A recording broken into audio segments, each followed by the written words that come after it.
Hello everyone, welcome back to the channel.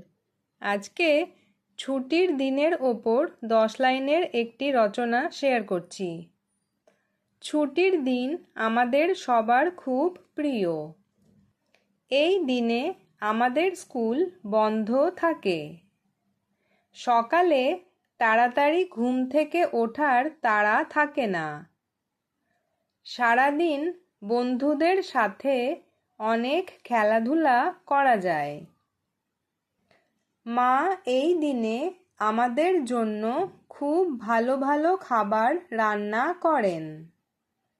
মাঝে মাঝে আমরা বাবা মায়ের সাথে বাইরে ঘুরতে যাই। টিভিতে প্রিয় কার্টুন দেখার জন্য অনেক সময় পাওয়া যায়।